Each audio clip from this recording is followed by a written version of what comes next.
Making headlines, President conveys Independence Day greetings to President, the government and the people of the Gambia. President enacts a series of comprehensive reforms to alleviate financial burdens and address medicine shortages within Asanda.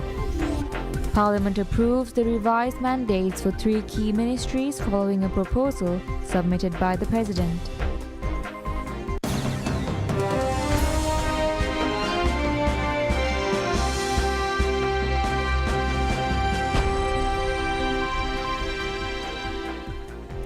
Bismillahirrahmanirrahim. Assalamu alaikum. Welcome to PSM News in English with me, Hafiz Abdul Sattar.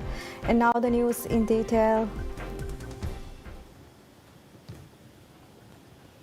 President Dr. Mohamed Muiz conveys his heartfelt congratulations and best wishes on behalf of the government and the people of the Maldives to President Adama Barrow and the government and the people of the Gambia on the occasion of Gambia's Independence Day. President Dr. Muiz's message highlighted his personal wishes for the continued good health and happiness of President Barrow. According to a statement by the President's office, he also expressed aspirations for the ongoing progress and prosperity of the Gambian people. Celebrated annually on 18th February, the Gambia's Independence Day marks a significant moment in the nation's history.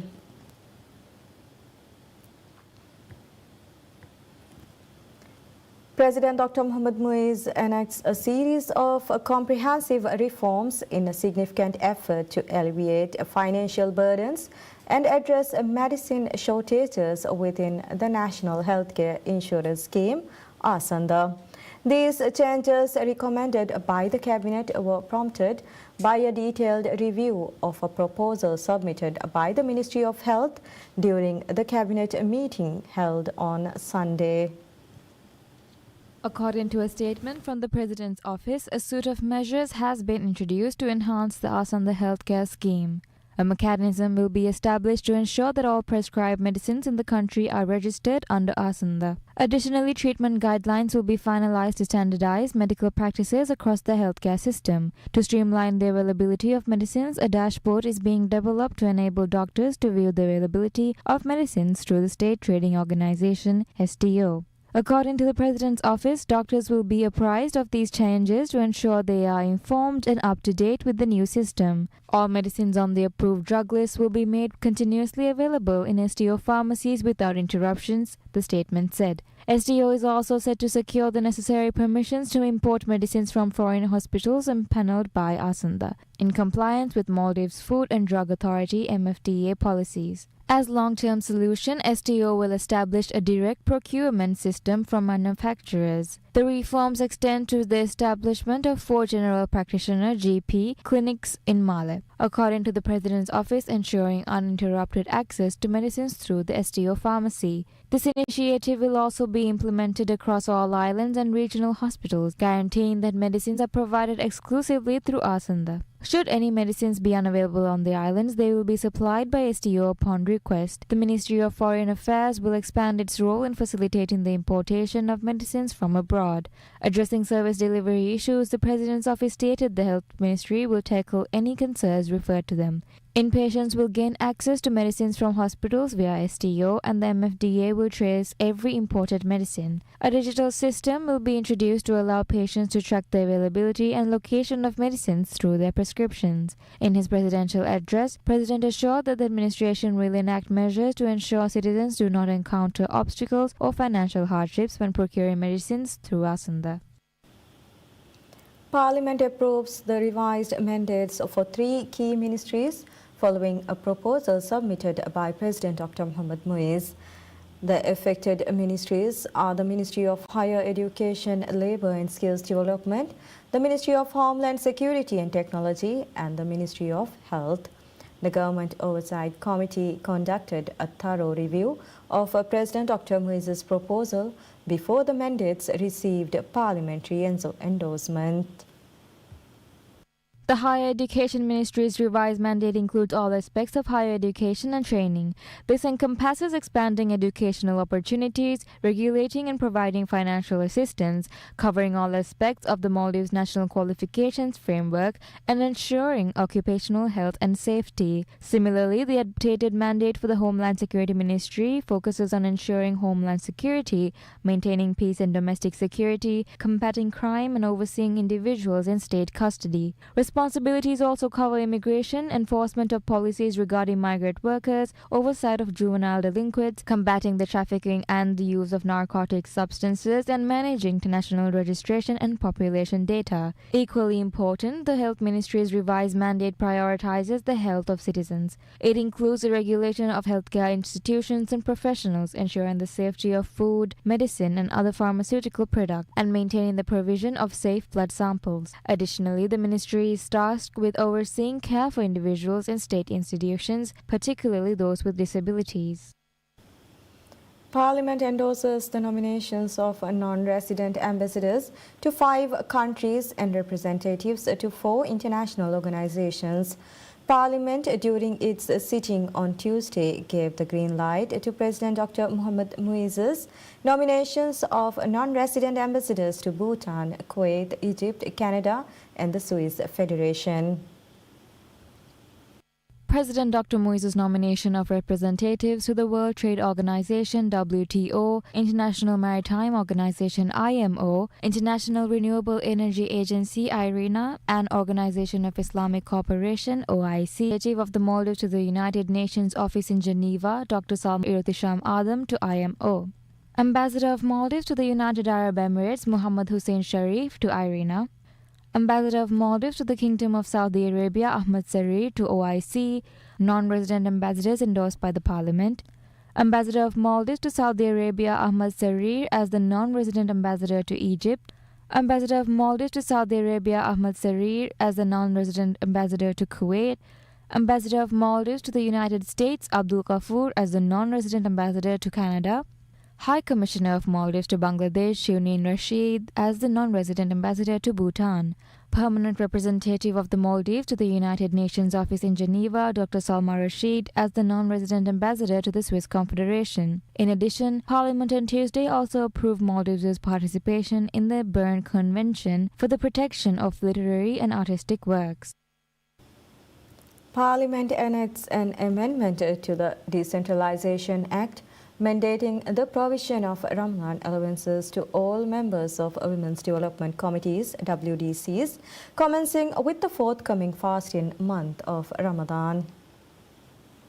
This legislative change, endorsed by 72 lawmakers during Tuesday's session, was proposed on behalf of the government. Its primary aim, according to the bill, is to empower WDCs and emphasize the crucial role of their members in advancing island and city council, as well as the committees themselves. The government underscored the importance of this amendment in the bill, highlighting the need to recognize and strengthen WDC members' contributions to local community development. The bill defines the mandate of WDCs and sets forth policies for local councils and the Local Government Authority (LGA). These policies include providing essential resources and training opportunities for WDC members, strategies to alleviate financial constraints, the allocation of funds by local councils, and guidelines for effective resource utilization. Remuneration of WDC members, as advised by the LGA and the National Pay Commission, is also addressed through the legislative amendment. Members are to receive remuneration that aligns with their responsibilities along with a Ramadan allowance. Specifically, those who do not receive a Ramadan allowance through other legal provisions are to be granted an allowance of USD 194.50 before Ramadan as per the bill. The amendment also delineates the rules and responsibilities of WDCs while granting members the authority to seek assistance from civil organizations and international entities.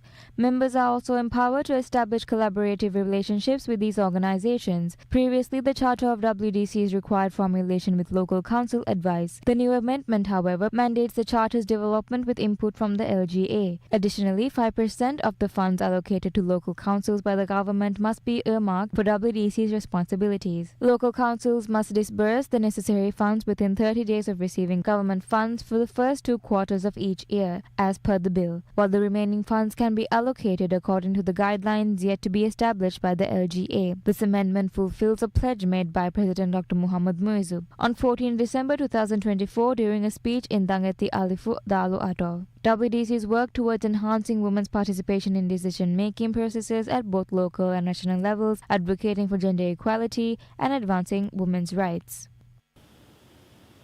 The Parliamentary Finance Committee votes to advise the government to amend the relevant laws in order to enforce the proposed pay cut for officials of independent institutions.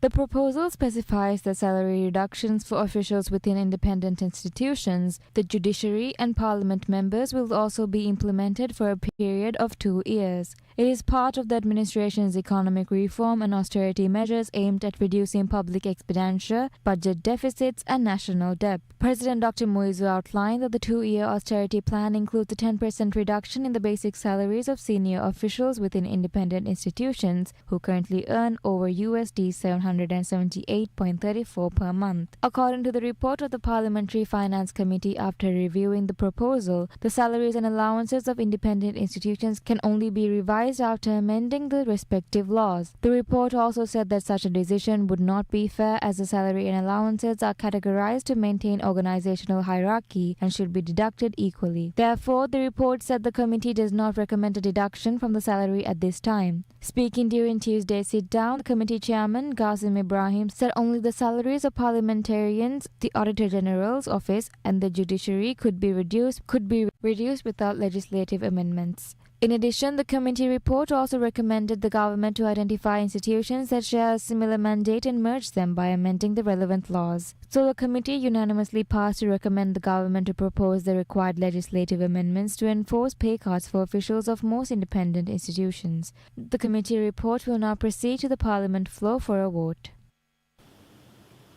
Minister of Economic Development and Trade Mohammed Saeed says that the government is looking to set up warehouses across different regions of the country to help suppliers import goods in bulk amid efforts to keep prices of consumer goods stable.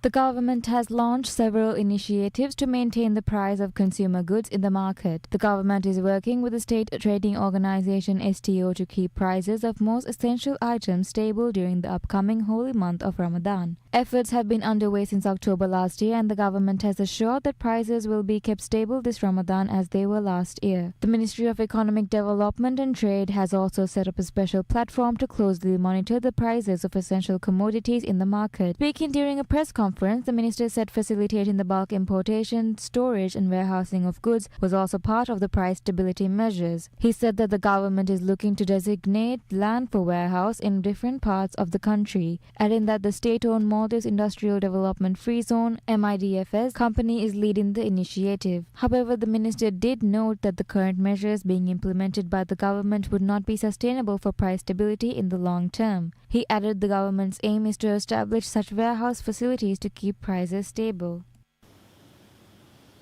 Public Service Media PSM launches a range of innovative new programs aimed at enhancing its content and embracing new technology.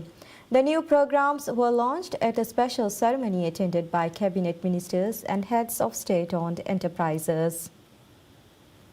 Speaking on the new programs and services, PSM's Managing Director Ibrahim Nasreen said the media is growing with new ideas and innovation to suit the modern times, noting that this is the era of visual reality and new innovations. Nasreen said PSM is facing 2025 with new dreams and the determination to create content in a new and unique way. He stated that the newly launched programs and services will adopt innovative ideas, marking the launch as the first step towards content transformation. PSM's chairperson Aminat Namza said PSM traditionally produces creative and innovative programs to coincide with Ramadan every year. She praised PSM staff and noted their dedication to ensure the programs are enjoyable to the audience. The ceremony also saw the launch of PSM's International Quran Competition help to foster a love for reading Quran, Al-Nurul Mubin Quran Competition. The competition was last held in 2018 with participants from 11 countries taking part. PSM's Air app, which allows users to conveniently watch and listen to PSM's channels on the go, was also launched at the ceremony.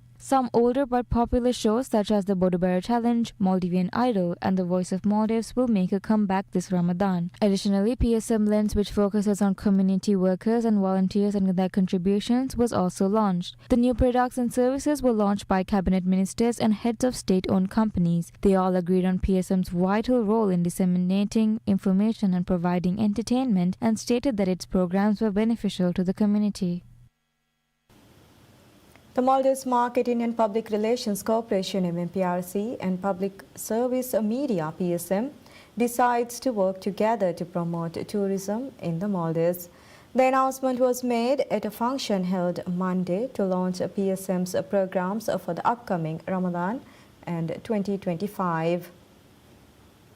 The agreement established between MMPRC and PSM was signed by their respective heads, PSM's Managing Director Ibrahim Nasreen and MMPRC's Managing Director Ibrahim Shiri. During the event, PSM launched the Maldives' first destination TV channel, Maldives TV. Maldives TV is a channel dedicated to featuring beautiful sceneries of the Maldives to foreigners and tourists. The channel was launched by the Minister of Tourism and Environment, Tariq Ibrahim. Speaking at the ceremony, Minister Tariq said the government will work with the Maldives TV to achieve the tourism target. The minister said the TV is being launched at a very opportune time while extensive efforts are underway to promote the destination. According to him, through Maldives TV and featuring the Maldives' natural beauty through the channel, he is confident that the country can achieve this year's goal of hosting 2.3 million tourists. The MMPRC will carry out 4 main activities with PSM's Maldives TV channel. They are: visit Maldives Book of Records featuring historical significant events, Donier Wreck featuring submerging an aircraft wreck to develop a dive site, Puruno Boma, a sustainable fishing tournament conducted on catch and release basis, visit Maldives Hackathon, an event to explore destination marketing solutions. While the government has set ambitious tourism targets for this year, several initiatives will be launched across the globe to promote the Maldives online and offline, including participating in international travel fairs.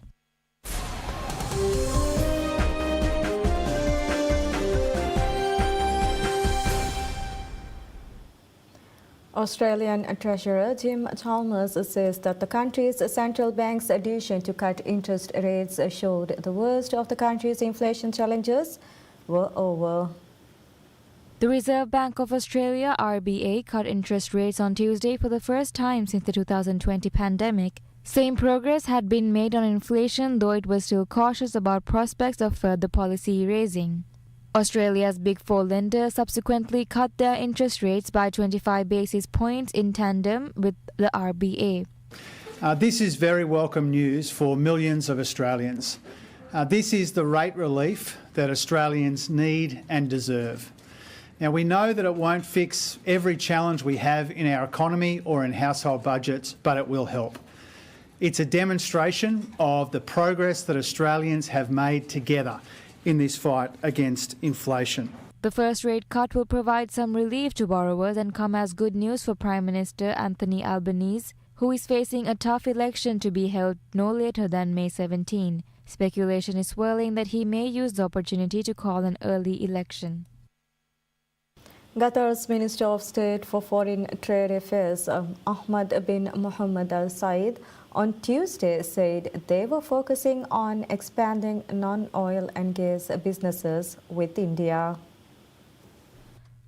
India Commerce Minister Piyush Goyal co-chaired a business forum in New Delhi with his Qatari counterpart, Sheikh Faisal bin Thani bin Faisal Al Thani. Indian Prime Minister Narendra Modi and Qatar's Emir Sheikh Tamim bin Hamad Al Thani are expected to hold bilateral talks later in the day. We are continue investing in petrochemical and oil and gas in Qatar, but also we are growing and focusing on growing the non-oil and gas business, where I think with India we can team up, and Qatar also enhancing the landscape of attractiveness of investment.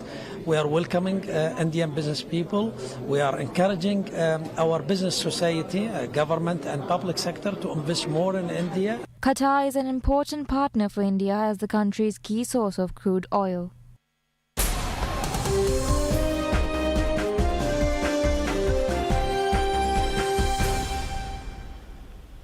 US and Russian officials meet in Riyadh for the most significant talks to date between the two former Cold War foes on ending the war in Ukraine.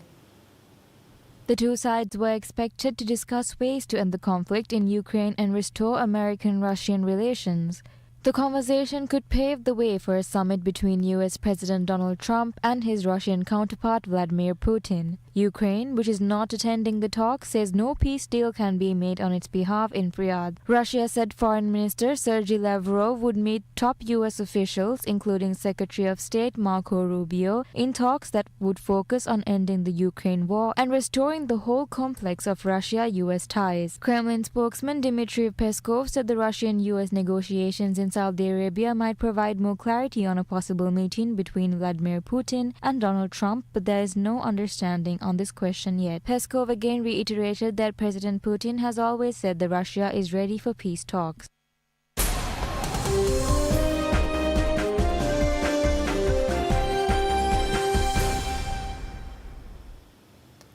Saudi Arabia's Al Ahly defeats Al Gharafa 4-2 in the Asian Champions League Elite, a result which ends the Qatari side's hope of advancing and enables Uzbekistan's Pakhtakor to squeeze into the last 16. Al Ahly were forced to come back from going behind in Jeddah to an early penalty from former Real Madrid striker Joselu with 6 minutes on the clock. England international Ivan Toney then bundled the ball home from close range to level in the 21st minute, while Roberto Firmino gave the home side to lead when he slid into score 13 minutes later. An error from goalkeeper Sergio Rico allowed Galino's rising shot through his hands for Al Ahly's third with a minute left in the half, and Riyad Mahrez's penalty added to Al Ahly's cushion before Yassin Brahimi's 80th minute consolation spot kick. The win moved Al Ahly into top spot in the standings, 3 points clear of compatriots Al Hilal, who meet Al Wasl of the United Arab Emirates on Tuesday. Uzbekistan's Pakhtakor had only scored twice in their previous 7 matches in the competition, but striker Brian Reyes doubled that total single-handedly to earn his side their first win of the campaign, 2-1 over Al Sadd. The Colombian put Pedro Moreira's side in front against the already qualified Qataris with a close range finish in the 18th minute, only for Al Sadd to level through Al Hassan Al Haido's penalty 8 minutes before the break. 11 minutes after the resumption, though Reyes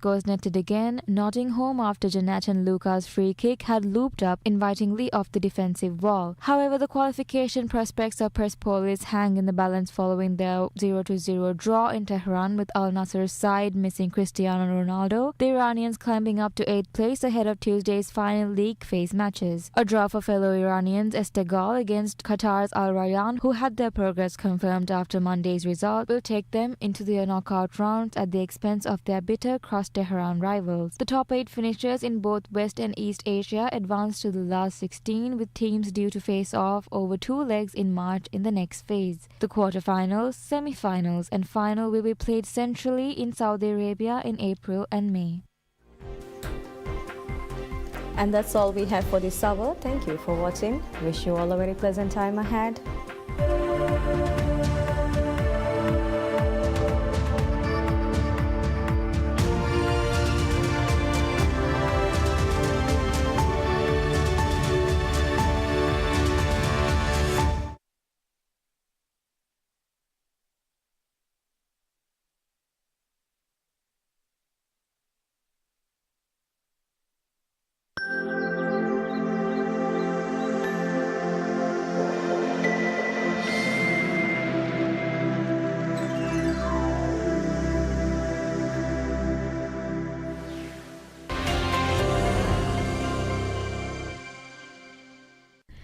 PSM ಗೆ TV channel ತಕ radio channel ತ ಮಿಹಾರು PSM Air application nu tiya beflunna hile balalevene adi aduwa halevene duniye komme taagu huregen komme gadiyaku PSM ge channel ta balaluma avaha PSM Air app download kurawa miharu app store una Google Play Store invest mi app download kollevene